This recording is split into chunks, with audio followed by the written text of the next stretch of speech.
Bonjour à tous et bienvenue dans ce point d'information sur Ecclesia TV. Archidiocèse d'Abidjan, la session diocésaine de clôture de l'année pastorale 2022-2023 a eu lieu le mercredi 28 juin dernier à l'auditorium de la cathédrale Saint-Paul du Plateau. Placé sous l'autorité de son Excellence Monseigneur Jean-Pierre Cardinal Couton, ordinaire du lieu, cette rencontre a connu la participation de nombreux prêtres issus des 8 vicariats épiscopaux, 22 doyennés, 96 paroisses, 14 quasi-paroisses, 2 sanctuaires et une aumônerie militaire. Le point dans un instant. Archidiocèse de Bouaké, le secrétariat exécutif diocésain de la pastorale de la famille a célébré du 14 au 17 juin 2023 la journée mondiale de l'enfant africain. Face à la situation toujours préoccupante des enfants en Afrique, des actions sont initiées pour que tous les enfants puissent avoir accès à l'éducation, aux soins à un niveau de vie décent et soient pris en compte dans les décisions les concernant.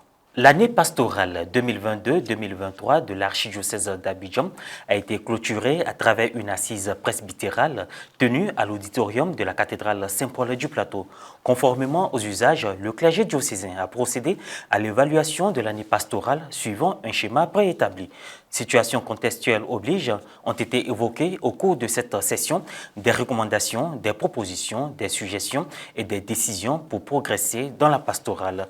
Reporter d'image Pierre Richemont, commentaire Morel Poti. L'auditorium de la cathédrale Saint-Paul Abidjan-Plateau a servi de cadre à la session diocésaine précédant la messe de clôture de l'année pastorale 2022-2023. Toute entreprise, toute association qui se respecte en fin d'année fait un bilan.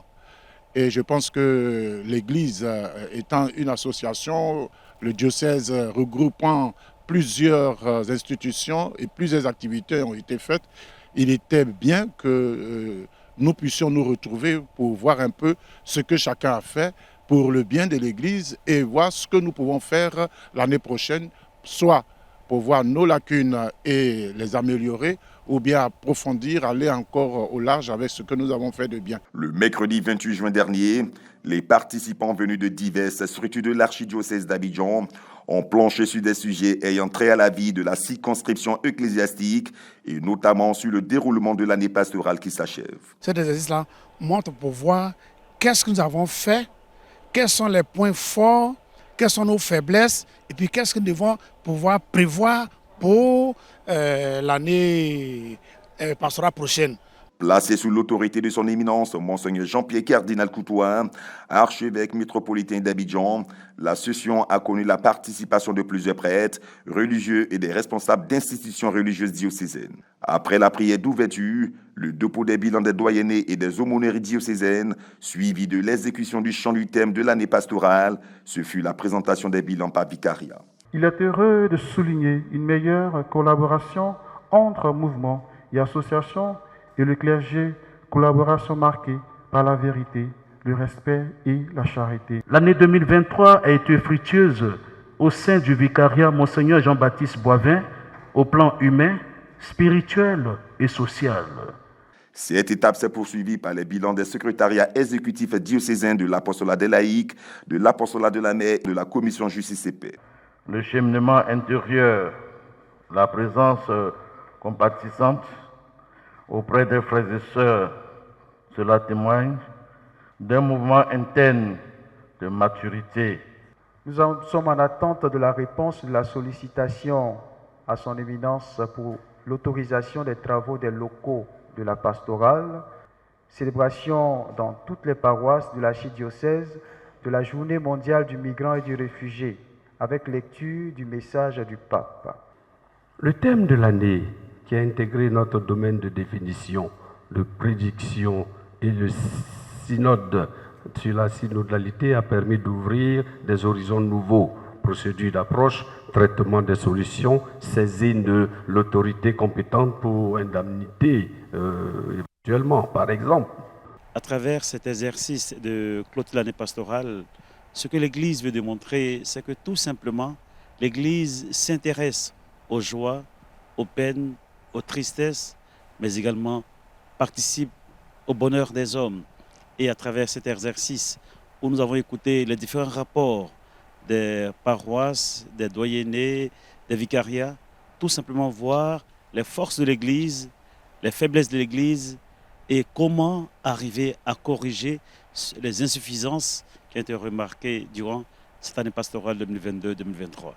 Comme les années antérieures, les agents pastoraux, par des stratégies pastorales, ont permis aux fidèles du Christ de le vivre pour en tirer un bénéfice spirituel et humain à travers des expériences spirituelles diverses. Notre paroisse au niveau d'Abobo, on a plus mis en pratique le thème de l'année pastorale, mais sur le côté social, comme l'avait demandé l'archevêque, il y avait des personnes qui avaient des problèmes pour scolariser les enfants. Au côté aussi de l'insécurité, il y a eu une bonne cohésion entre nous et puis nos frères musulmans.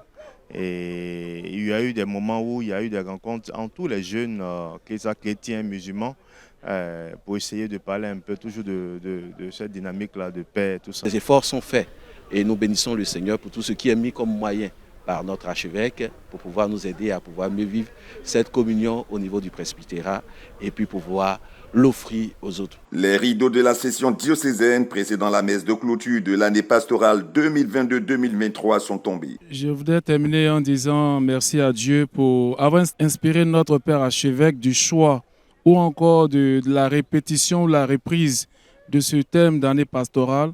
Amour et vérité se rencontrent, justice et paix s'embrassent, parce que notre pays en avait vraiment besoin. Parlons société. La Journée mondiale de l'enfant africain a été célébrée du 14 au 17 juin 2023 dans l'archidiocèse de Bouaké. À l'initiative du secrétariat exécutif diocésain de la pastorale de la famille, plusieurs actions ont été menées sur les paroisses, notamment une conférence sur la lutte contre la drogue. Reportage Firmin Suini, correspondant local, commentaire Maria Bissier. La Journée mondiale de l'enfant africain est une célébration peu connue des Africains eux-mêmes. Elle a lieu chaque année le 16 juin, en souvenir du 16 juin 1976, où des milliers d'étudiants sud-africains ont manifesté à Soweto pour exiger une éducation de qualité. Pour marquer cette commémoration qui vise à promouvoir les droits de l'enfant africain, le secrétariat exécutif diocésain de la pastorale des familles de l'archidiocèse de Bouaké a organisé des activités qui se sont déroulées sur plusieurs jours, du mercredi 14 au samedi 17 juin dernier. Le déroulement des activités. Le jeudi 15 juin, la quasi-paroisse Sainte-Élisabeth du quartier municipal de Bouaké a abrité une célébration eucharistique présidée par le père Éric Modeste Kwaku, secrétaire exécutif diocésain de la pastorale de la famille, et concélébrée par le père Parfait Indri Yakan, administrateur de la paroisse haute. Étaient présents les enfants du mouvement Cœur Vaillant, âme vaillante du diocèse et la communauté chrétienne. Lors de sa prédication, le père Éric Modeste Kwaku a attiré l'attention des parents au sujet de leur responsabilité dans l'encadrement de leurs enfants face au fléau actuel. Nous, dans nos conditionnements, mais pour nos enfants, c'est encore plus grave parce qu'ils n'ont pas la capacité de résister. Ils n'ont pas cette colonne vertébrale affective, sentimentale, pour résister face à ces tentations. Après le partage eucharistique, il y a eu des interventions dont celle d'un membre du mouvement CVAV du diocèse qui s'est exprimé sur l'événement, motif de ce rassemblement.